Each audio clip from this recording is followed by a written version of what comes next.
Indian intelligence agencies have been looking for Hafiz Saeed for the last several years. So far, nothing seems to bother the terror mastermind. But now, Phantom seems to have spooked the 2611 mastermind. I wonder why. And to answer that question, I want to take you across to India's top actress, Katrina Kaif, is joining us on the newsroom. Katrina, welcome. Hafiz Saeed is quivering whenever he hears the word Phantom. What is it that you've got going which has got India's most wanted man so scared of you and the Phantom crew?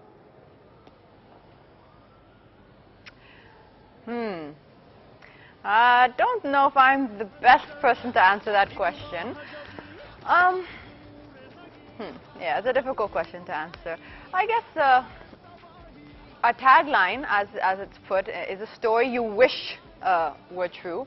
So I think that's our disclaimer, that it is a fictional story. Phantom has the backdrop, of course, of 2611 attacks, but it is the rest of the story, and what follows is definitely fiction.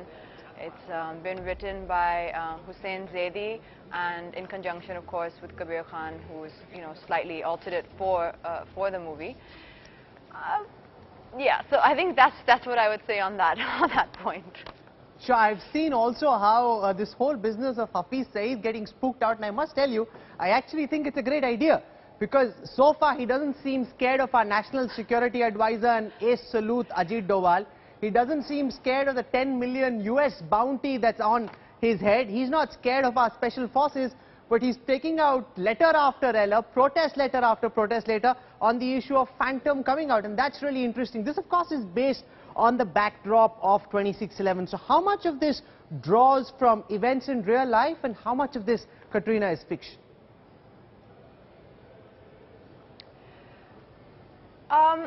A lot of this, most of the situation, the setup, is obviously drawn from real life.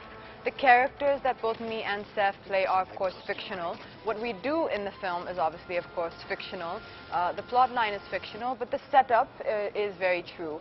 The political setup of the film, the political scenario of the film is all based on facts. As you might know, Kabir Khan has a very he's very politically aware, and he has a strong interest in whether in New York, the film we made first, whether it was what happened there, the terrorism there, now with Phantom, it is an area of interest for him. And so I think he's always very careful. He would never portray anyone or anything in the wrong light. As Kabir rightly put it, at the end of the day, the film is about the good guys getting the bad guys, and that's pretty much as simple as you can put it, and that's the way it is in the film. Someone who stays in India, does it irk you that the real perpetrators of 2611 are still alive, spreading terror from Pakistan? Do you think, like Saif Ali Khan in this movie Phantom, we should send our commandos and hunt down the real-life Hafiz Saeed? Well, that's a very difficult question. I think that two wrongs don't make a right, definitely. So I think whatever is permissible within the boundaries of the law of the land, I think, is what we should all accept, and we should stand by that, because otherwise we'll just have everyone roaming around with the attitude of an eye for an eye, and that would make for a very violent and confusing world to live in. I don't think we would want to necessarily promote or recommend that anyone follow what is done in the film and go out there on their own, taking revenge for what may have been done against the country. Do you like these femme fatale, the female spy kind of roles? You've done this once earlier with Ekta Tiger, where you were playing the role of a Pakistani spy. I caught some snatches of the promos that you've put on YouTube.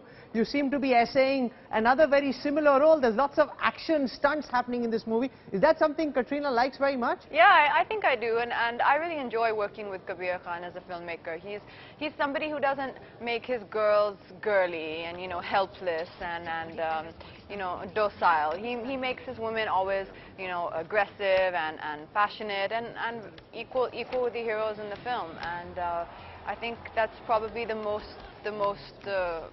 the reason why I've, been mostly part of his films, and we've had a great working relationship together. In Phantom, my character again has a Secret Service background, this time with RAW. In Tiger, it was, of course, the Pakistan Secret Service, so I am switching countries here. But yes, that she has a background with RAW, and she's working with an NGO who kind of an NGO group which does a lot of work in conflict zones.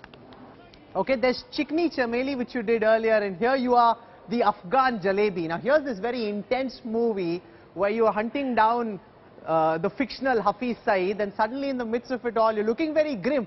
If this is a item number, Katrina, it's very different from any item number you've done in the past either. Yeah, and I think for the exact reason which you just said, that seen as the film has a real backdrop and the story is a real backdrop, I think Kabir was quite, and we were all quite clear, we didn't want to kind of confuse the topic too much or offend any sentiments or hurt any sentiments, and I think this is where we kind of drew the line, that we understand that music drives films, especially the opening of films, and Afghan Jalebi was a song we all loved, and we wanted to put it in the film, but we wanted to do it in an appropriate way. And I think the music video which Ahmed Khan has shot has done that. It's blended a little bit of glamour, but we've not jumped outside too much of the character where you would have had, so like we're talking about my character Nawaz, who's an ex-Secret Service agent dancing in a ghagra choli. So that may have been a bit much. So we've kept it to the mood of the film, which, as you rightly said, is a little more thrilling, a little more edgier, a little more hard, and we just tried to kind of use that in the styling and the character, and keep it more in the zone of the film rather than getting too carried away or departing too much from the story. And how was it working with Saif? He likes this too, the edgy spy kind of role, and he seems to, from at least the promos, have done quite a smashing job of playing the role of the guy who goes and hunts down Hafiz Saeed. Saif is really a character actor in terms of the fact that he wants to delve into the character, and he wants to find how to make it interesting and how to make it realistic. He doesn't just kind of come on set with a swagger and he says, okay, let's go through the motions. He really is looking for the best and most realistic way to portray the character, and we used to have many conversations. Like the most difficult thing I find in a film like this is when you have to pass information, which you'll see in the film hopefully. And we used to always have these long discussions, about how to make this as real as possible, because of course neither me nor Saif have an army background or a Secret Service background, and he was a great person to interact with, and he can talk on any topic. He has got so much knowledge of literature, of books, of movies, of art, of politics.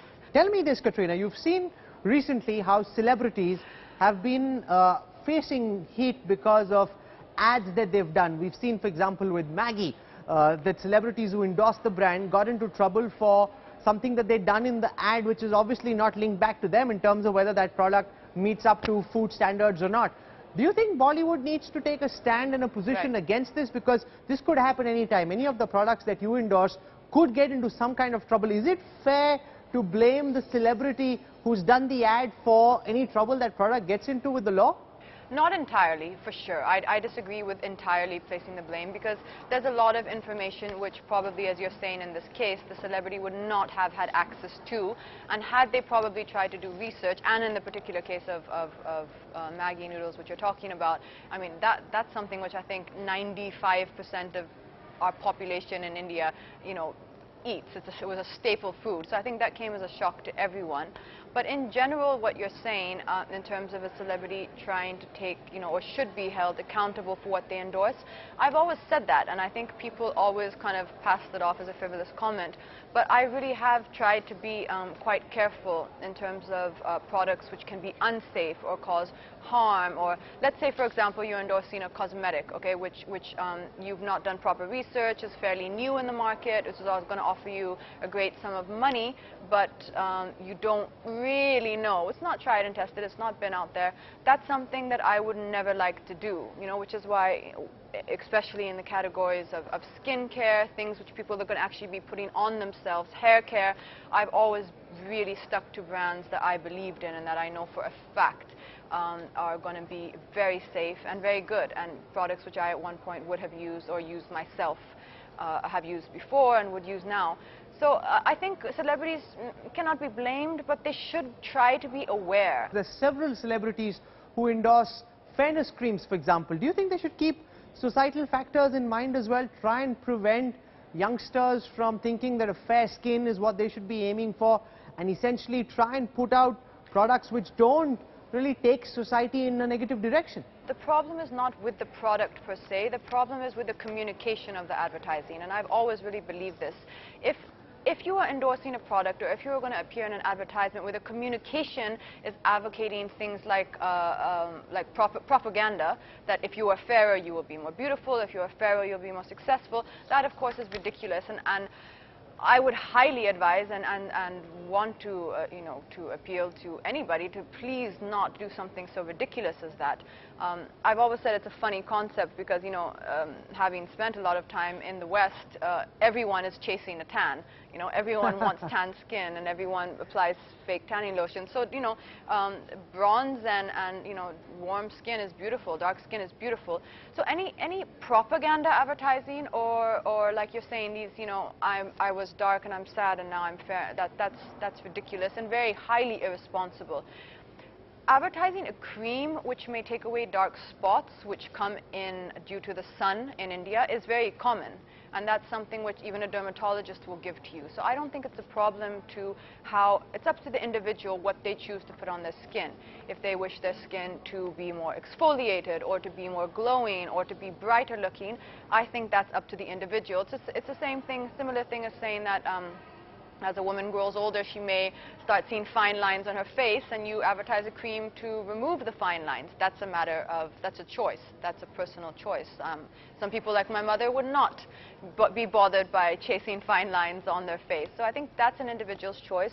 What is definitely wrong, as I would repeat, is propaganda advertising, spreading this thought in the message, in the communication of your ad that, you know, fair is beautiful and dark is not. That's wrong.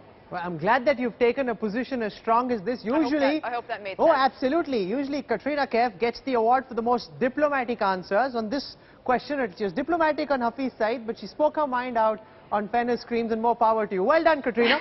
Thank you very much for joining us. Yes, well, go on. I think it's the way you pose the question, which is quite clear, and I think you're asking the right questions. Good. I'm glad that you feel that. We've got a bit of a mutual admiration society going here. Thank you very much, Katrina Kaif, for joining us. We wish you all the best for Phantom.